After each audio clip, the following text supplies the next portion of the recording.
Conversaciones Vitales con Jorge Palpatián. Un encuentro para inspirarte a cuidar tu cuerpo y tu mente, con consejos simples, información clara y herramientas para una mejor calidad de vida. Conversaciones Vitales.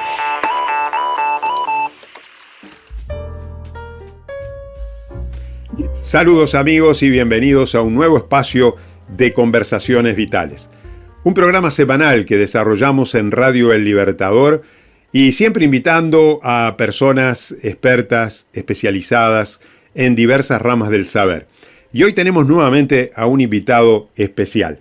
Es Álvaro Fernández. Álvaro Fernández estuvo en programas anteriores y es un gusto nuevamente tenerte, Álvaro, entre nosotros. Un gusto y un privilegio. Te envío mis afectuosos saludos desde aquí, desde Radio El Libertador para ti.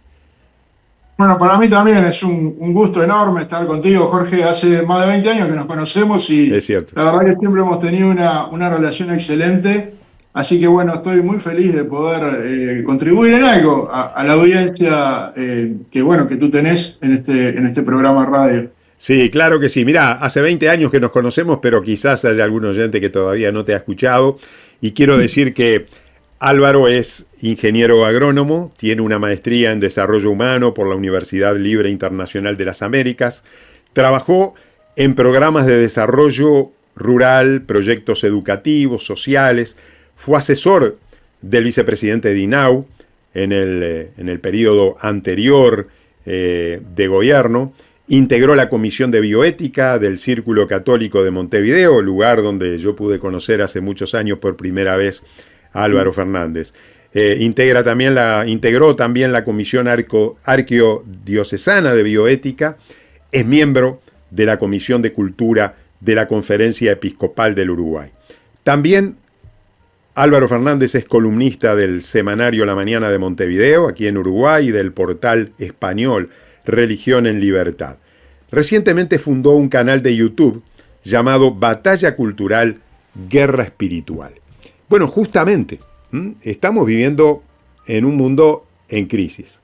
La crisis es económica, la crisis es financiera, la crisis es geopolítica, pero también la crisis es cultural y la crisis es espiritual. De todo esto queremos desarrollar, amables oyentes, en 2 programas, y vamos a ver en estos 2 programas, a través de lo que nos pueda comunicar Álvaro Fernández, que es experto en esta temática, acerca de la historia de las ideas que llevaron a que nosotros podamos concluir en este tiempo realmente en una crisis cultural, una crisis espiritual. Porque hoy el mundo está atravesando, sin lugar a dudas, una crisis cultural, una crisis espiritual muy grande. En medio de este caos hay quienes pretenden dominar las conciencias de las masas a través de ciertas ideologías. Mientras tanto se multiplica el número de quienes o bien no le encuentran sentido a la vida, o bien entienden que su único sentido es pasarla bien, lo más confortable, placenteramente posible. La pregunta, Álvaro, es ¿cómo llegamos a esta situación? Tú vas a hacer un raconto histórico y queremos que lo hagas. Sos experto en estos temas. Queremos que nos verses acerca de cómo llegamos a una conclusión, pero no podemos ver el presente sin ver la historia. ¿Qué nos podés decir acerca de cómo llegamos a esta situación de crisis cultural y espiritual a la cual estamos viviendo, que nos vamos a dedicar 2 programas en este espacio? Bueno, en primer lugar quiero decir que mi experiencia, o que soy experto por aquello de que el diablo más sabe por viejo que por diablo, ¿no? Es un tema de haber vivido, de haber leído, de estar informado y también de haber recibido una formación muy buena que recibí. Mira, a ver, creo que para ¿Sabes, Álvaro, discúlpame, sabes que nosotros en medicina nos enseñaban, cuando uno hace una monografía, en ese momento, en ese instante, es la persona más experta en el mundo sobre el tema. Así que yo diría, por eso me animo a decir que sos experto, porque en este momento, preparando esta exposición que nos vas a decir, sos la persona más experta que podamos escuchar. Así que adelante, con total libertad. Dale. Muchas gracias. Muy bueno la anécdota. Bueno, mirá, a ver, creo que para entender la situación actual siempre es necesario ir hacia atrás, hacer un poco de historia, y por eso incluso me atrevo a remontarme a la antigüedad clásica. En aquella época los filósofos se preguntaban dos cosas. La primera era, ¿qué es lo común a todas las cosas? Y la segunda es, ¿cómo podía ser que las cosas sean y cambien a la vez? Unos decían que lo único existente era el ser, otros decían que lo único existente era el cambio.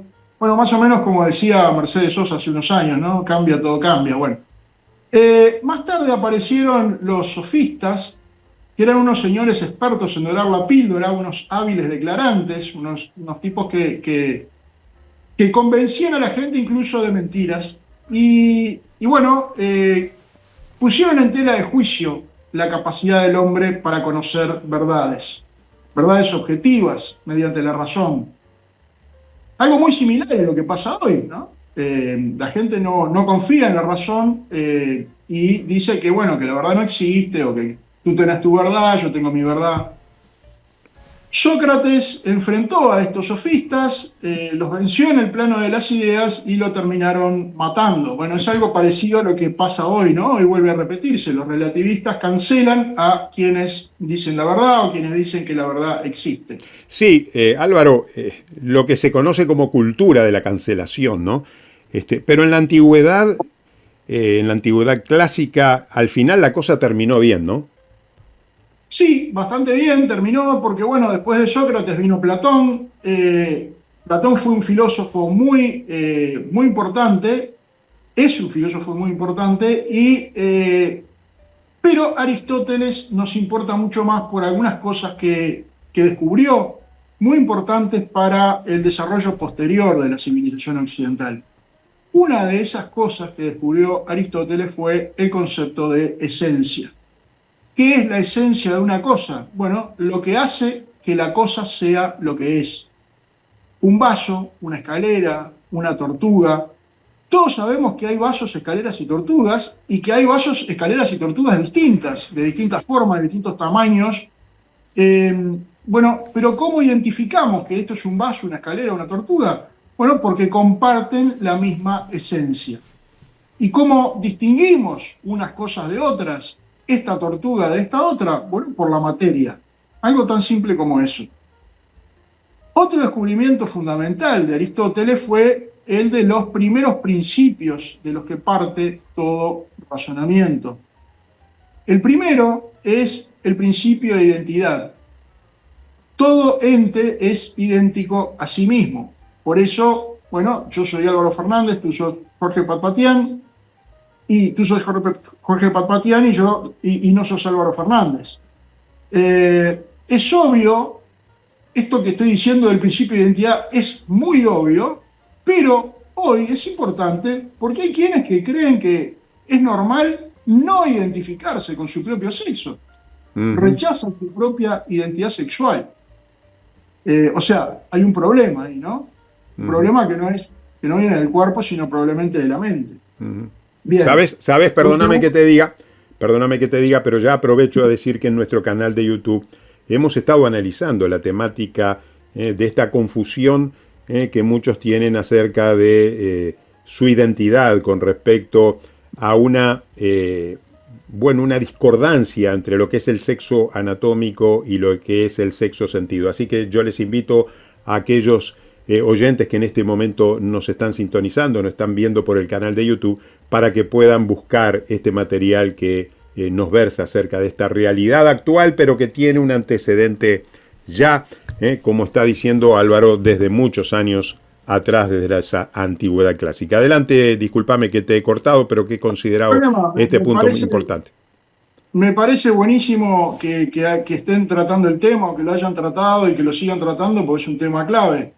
Pero precisamente, si bien yo creo que Aristóteles no se imaginaba a dónde podía llegar la cosa, pero puso la solución, que es el principio de identidad. Una cosa es idéntica a sí mismo y no a otra. El segundo principio, descubierto por Aristóteles o explicitado por Aristóteles, es el principio de no contradicción. Es imposible que una cosa sea y no sea a la vez y en el mismo sentido.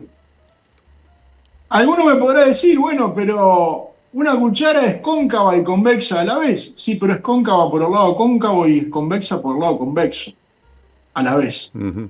Entonces no deja de ser cierto el principio de no contradicción. Y el tercer principio es el principio de tercero excluido.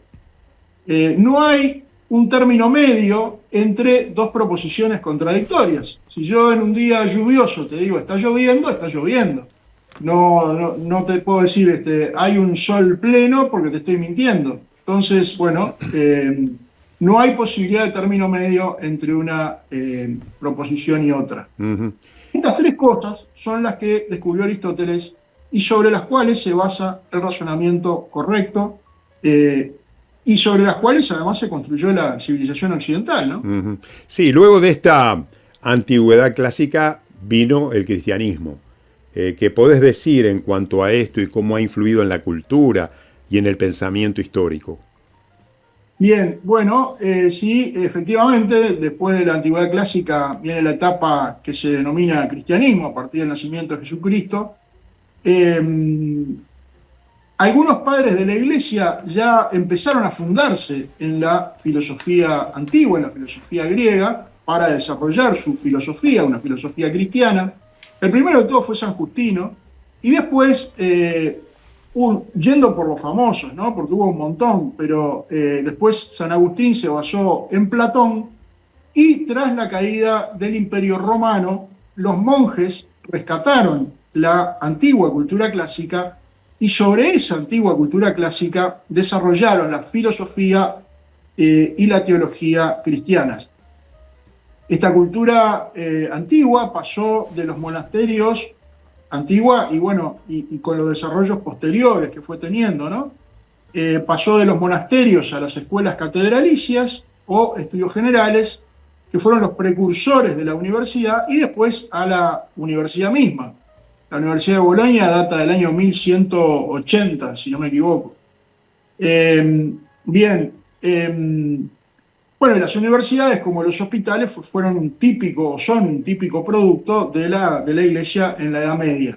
Ujú. Las universidades medievales enseñaban a través del método escolástico, que empezaba con lo que se llamaba el trivium, donde enseñaban la gramática, la lógica y la retórica, y después seguía con el quadrivium, que eran 4 materias, que eran la aritmética, geometría, música y astronomía. Estos 7 saberes básicos se denominaban artes liberales, se denominan hasta el día de hoy artes liberales, y buscan la formación integral del ser humano, desarrollando su capacidad crítica, intelectual, ética, para que pueda ejercer el hombre su libertad social y política. No se centraban en la utilidad práctica inmediata, sino en cultivar el pensamiento, la cultura y la virtud. En cambio, las artes serviles, por contraposición a las artes liberales, buscan el conocimiento por la utilidad práctica que tienen. Por ejemplo, un carpintero, un médico, un arquitecto, un agrónomo, todos esos son artes serviles, son conocimientos para hacer cosas, para producir alimentos, para construir un edificio, para sanar a una persona, etcétera, etcétera, etcétera. Santo Tomás de Aquino decía que mientras el fin del saber teórico es la verdad, el fin del saber práctico es la acción.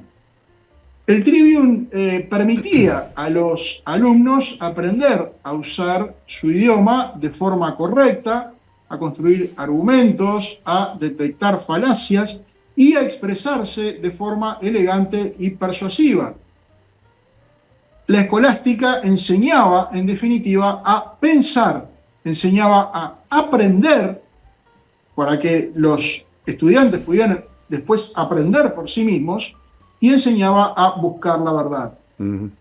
Sí, tú mencionaste los escolásticos medievales y justamente uno de los más famosos fue Tomás de Aquino, ¿verdad?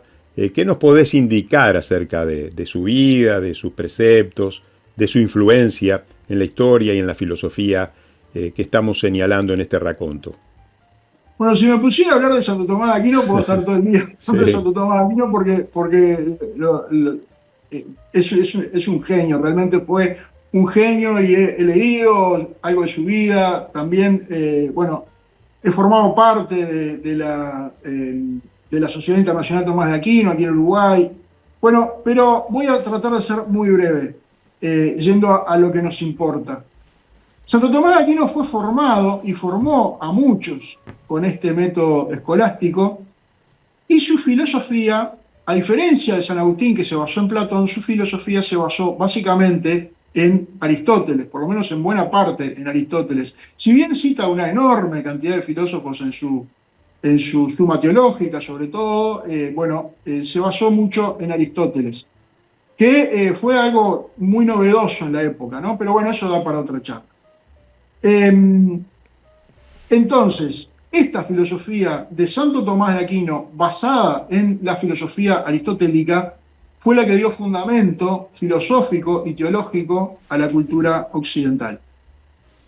Santo Tomás es famoso por haber establecido 5 vías que permiten conocer la existencia de Dios por la razón, y también por haber dado respuesta a la vieja pregunta de Pilatos: ¿qué es la verdad? Cuando Pilatos le pregunta a Jesucristo qué es la verdad, bueno, la respuesta que da Santo Tomás es perfecta. Dice: la verdad es la adecuación del entendimiento a la realidad. O sea, yo veo que tengo aquí una taza, bueno, mi mente se adecua a la taza, y entonces, bueno, de ahí surge que yo me doy cuenta de que aquí tengo una taza. Bien. ¿Qué es la realidad? Bueno, la realidad es exactamente la taza, la mesa, la silla, los cuadros, la pared, el celular que tengo enfrente que está filmando esto. Lo que existe, ¿verdad? Lo que existe. Lo que existe, lo que nos rodea, un sillón, una mesa, una alfombra. Cuando estoy frente a un perro negro, lo capto por los sentidos. Veo que hay un animal, un bicho con unas patas, con un pelo negro, con unos pelos, y que además ladra. Entonces me doy cuenta, razono y me doy cuenta de que si ladra es un perro y no un gato, por ejemplo, ¿no? Para hacerlo fácil. También afirmó Santo Tomás, siguiendo a Aristóteles y a Cicerón, la existencia de una ley natural y de una naturaleza humana común a todos los hombres, que viene a ser como un manual de funcionamiento impreso en la conciencia del propio hombre, mediante el cual podemos descubrir qué cosas convienen a nuestra naturaleza y qué cosas no convienen a ella. Por ejemplo, esto con ejemplos se entiende mucho más fácil que hablando en términos teóricos. Si el manual de un coche, el manual de funcionamiento de un automóvil me dice que para que funcione tengo que ponerle nafta, y yo le pongo alcohol azul, entonces el auto no funciona. O si le pongo gasoil o si le pongo mayonesa, no funciona. Funciona con nafta. Porque la nafta es lo que conviene a la naturaleza del coche. Lo mismo que si en lugar de ponerle ruedas redondas les pongo ruedas triangulares. No anda porque no conviene a la naturaleza del auto. Bueno, lo mismo pasa con los humanos. Cuando hacemos cosas que no convienen a nuestra naturaleza, nos hacemos cada vez menos libres. Y cuanto más hacemos cosas que no convienen a nuestra naturaleza, nos hacemos más esclavos de nuestras pasiones, de nuestros apetitos, de nuestros vicios. Por ejemplo, consumir droga o alcohol en exceso pueden ser buenos ejemplos de cosas que no convienen a nuestra naturaleza. O comer azúcar para un gordo, o para un diabético, por ejemplo. O volar. Como no está en la naturaleza del hombre volar, si saltamos de la azotea de un edificio, lo más probable es que nos matemos. Sabes que siempre en nuestros programas, y lo he señalado en muchas instancias, decimos ese dicho que menciona que Dios perdona siempre. Los seres humanos perdonamos a veces, pero la naturaleza no perdona nunca, Álvaro. Y justamente es el precio que estamos pagando. Y cuando hablamos de una crisis de cultura, que luego en nuestro próximo programa, y los invitamos desde ya a formar parte y mirar y escuchar este programa, porque es la continuación de hoy, justamente vamos a ver cómo a nivel educativo, a nivel social, a nivel cultural, en las generaciones que están surgiendo, se está viviendo una antinaturaleza donde se va a pagar factura, se va a pasar factura, y donde la humanidad realmente está sufriendo sus consecuencias. Pero siguiendo un poco el hilo de tu conversación, que es muy interesante, ¿qué pasó después de Santo Tomás de Aquino? Es decir, ¿qué es lo que ocurrió? Hablaste hasta allí, hablaste de la influencia del cristianismo, pero ¿qué pasó después? Bueno, tras la muerte de Santo Tomás, hubo un personaje, un fraile franciscano, Guillermo de Ockham, inglés, que puso en tela de juicio la existencia de esa ley natural afirmada por Santo Tomás de Aquino, de ese orden racional inscrito en la naturaleza humana, porque Ockham creía que Dios era tan libre que nada lo limitaba y que podría haber hecho las cosas totalmente distintas de la forma en que las hizo.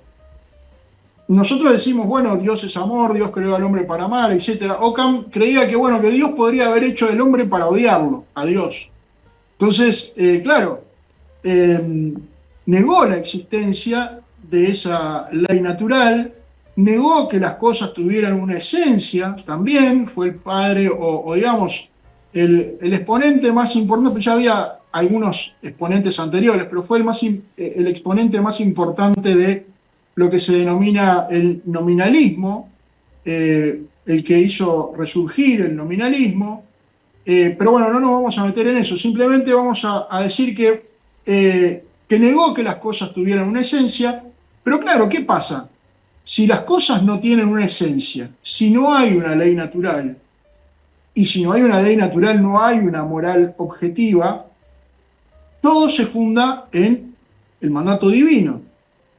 Y el resultado es que si no hay una ley natural, o la ley natural en el pensamiento de Ockham deja de ser necesaria, y entonces ¿qué pasa? Se cae en el relativismo, porque si no hay una moral objetiva, caemos en el relativismo. Si no hay unas verdades, si las cosas no tienen unas esencias, caemos en el relativismo. Así dio comienzo, de a poco, de a poquito, de a poquito, de a poquito, esto fue influyendo en el pensamiento de las sucesivas generaciones, y dio comienzo lo que hoy conocemos como la secularización, que viene a ser el olvido de Dios o el rechazo de Dios en el mundo. La muerte de Dios, como decía Nietzsche, por ejemplo, ¿no? Y esto dio pie a que siglos después aparecieran las ideologías. ¿Cuál es el denominador común a todas las ideologías? La absolutización de lo relativo como mecanismo de sustitución del absoluto verdadero. Y acá voy a tratar de explicarme, porque capaz que lo que dije capaz que no se entiende muy fácil. A ver, está en la naturaleza humana del hombre tender al absoluto, ¿no? Está en la naturaleza humana del hombre tender al absoluto. Y normalmente, bueno, quien cree en Dios dice, bueno, el absoluto es Dios, tiendo a mi absoluto que es Dios, y bueno, y a partir de Dios explico un montón de cosas. Bien. Ahora, ¿qué pasa? Si, como ocurre con la secularización, el absoluto verdadero, que es Dios, se quita de en medio, la tendencia humana, natural, sigue siendo tender al absoluto. Entonces, ¿qué pasa? El hombre termina absolutizando aspectos parciales de la realidad.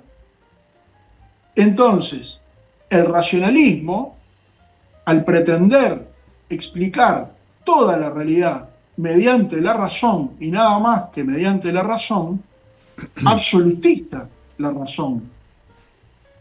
¿Qué pasa? El racionalismo era demasiado duro, demasiado frío, demasiado falto de humanidad. Entonces, ¿qué pasa? Surge después, explota el romanticismo, que absolutiza los sentimientos. Pasa a querer explicarlo todo por los sentimientos. El cientificismo, la ciencia, pasa a querer explicarlo todo por la ciencia, por los conocimientos científicos, por el conocimiento empírico. El liberalismo y el marxismo quieren explicar la economía, el liberalismo y el marxismo quieren explicar toda la realidad a través de la economía. La ideología de género quiere explicar toda la realidad a partir del sexo.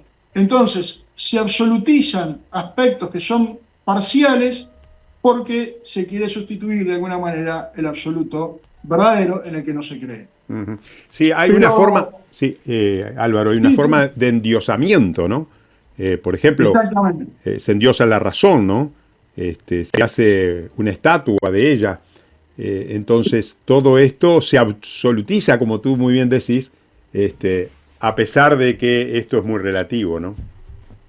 Exactamente. A ver, lo primero, hay que tener en cuenta que esta es una realidad muy compleja. O sea, la realidad en la que vivimos es muy compleja y es un error mirarla con un solo lente, ¿no? Es un error negar el absoluto verdadero, que es el que en realidad explica toda la realidad. Pero bueno, la Ilustración endiosa la razón, como decíamos, y pone toda su fe, además, en un producto típico de la Ilustración, que es el enciclopedismo. Entonces, ¿qué pasa? Pensaban que partiendo la realidad en materias y especializándose o a través de un conocimiento especializado, se podía llegar a conocer toda la realidad y arreglar todos los problemas. Pero al partir la realidad en materias, cuando esto se traslada a la educación, lo que ocurre es que se deja de formar a los jóvenes en una cosmovisión integral de la realidad e integradora, como un todo, y entonces esto además, a esto se le suma que en el siglo XIX Inglaterra desarrolla un modelo educativo en serie de tipo fordiano, ¿no? Como las cachilas que se empezaron a producir en serie. Bueno, hoy en día todo se produce en serie, muchas cosas se producen en serie, y el Imperio Británico necesitaba formar burócratas para que pudieran actuar como el mismo burócrata que actúa en el medio del centro de Londres, pudiera actuar de la misma manera en Birmania, en cualquier extremo del imperio inglés. Entonces, forman un modelo educativo para formar burócratas, y entonces, si bien este sistema contribuyó a la alfabetización masiva, mientras las élites siguieron, las grandes élites, los poderosos, siguieron educando a sus hijos para pensar, las grandes masas, que venimos a ser nosotros, fuimos educados principalmente para hacer. O sea, fuimos educados más bien en artes serviles que en artes liberales, o por lo menos se nos quitó del medio todo el tema de las artes liberales. Y bueno, las masas fuimos educadas en artes serviles, y aquí hay dos enseñanzas. Primero, porque a las élites les resulta tan fácil dominar a las masas, porque tienen otra educación. Y la segunda es que tenemos que hacer nosotros para evitar ser masa, que es, bueno, tratar de educar en artes liberales, ¿no? Para aprender a pensar, para aprender a aprender, para buscar la verdad, para que las nuevas generaciones aprendan a pensar, aprendan a aprender y a buscar la verdad. Muchas gracias, Álvaro. Realmente, bueno, una exposición brillante de tu parte. Nos has versado y nos has hecho un raconto filosófico, histórico, ideológico, cultural, muy interesante, que seguramente nuestros oyentes están apreciando. En nuestro próximo programa, el tiempo ha avanzado, pero en nuestro próximo programa vamos a bajar esto a la tierra, y cómo actualmente toda esta situación ha desembocado en una crisis cultural y espiritual, y vamos a ver cómo a través de algunas situaciones que Álvaro nos ha de contar, vamos a poder superar esta situación, seguramente para las nuevas generaciones, para que esto pueda ser un beneficio para nuestra sociedad y no que vayamos contra esa ley natural tan importante como Álvaro nos estaba contando. Muchas gracias por sintonizarnos, gracias por estar en nuestro canal de YouTube, les invitamos a suscribirse a cada uno de ustedes y les prometemos, Dios mediante, que nos encontraremos en nuestro próximo espacio en Conversaciones Vitales. Desde Vergara y para todo el mundo. Una radio con propósito. Una radio con visión. Una radio para todos. El Libertador, 1210 AM.